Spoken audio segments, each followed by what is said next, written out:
Let's bring in retired U.S. Army Lieutenant Colonel Daniel Davis, a senior fellow and military expert at Defense Priorities. Colonel, let's start here. I want to ask you, would President Putin dare push the nuclear button? And if you think he wouldn't, then what's his end game?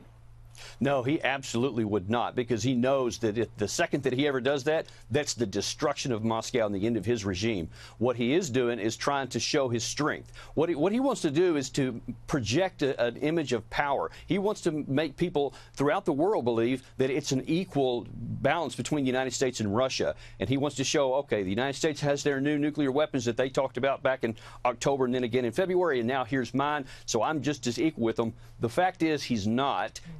Now, they have nuclear weapons, and we have to respect that, because they do have the ability, as Secretary Mattis conceded at the time, that, you know, they could do severe damage to the United States. But in every other aspect, whether it's conventional military, whether it's our economy, whether it's our international presence and our ability to project power, they don't even compete with us in that regard. So Putin doesn't want people to know that. He wants people to think that he's actually on par with us, and he's not. So then, as President Putin angles to gain more geopolitical power, where is there an opening for him? And is the U.S. missing any opportunities to block moves to expand Mr. Putin's power?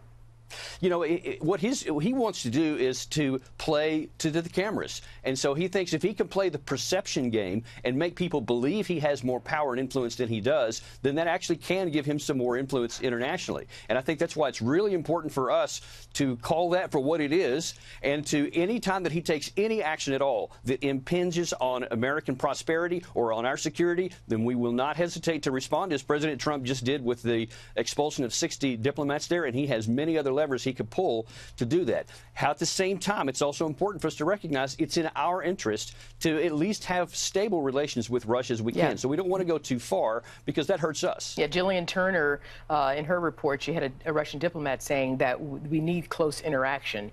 But if Mr. Putin, President Putin, is trying to play for the cameras, then he cannot beat President Trump on that front at all. I agree with you. Meanwhile, you know, there's North Korea. So it's like the U.S. is fighting one of those two-headed monsters from those King Kong movies between, you know, so you've got North Korea and Russia. Between the two, which is the bigger threat?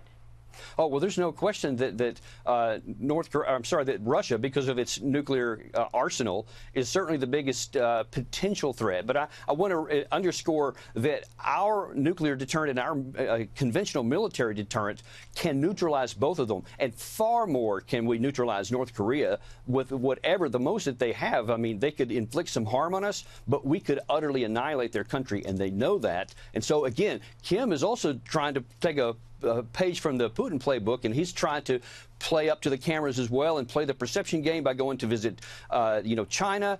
He's rumored to go visit to Russia as well, and he's going to be talking to President Trump. So he's doing the same thing. But the fact is, he does not have a fraction of the power we do. So finally, what's the United States power play against each?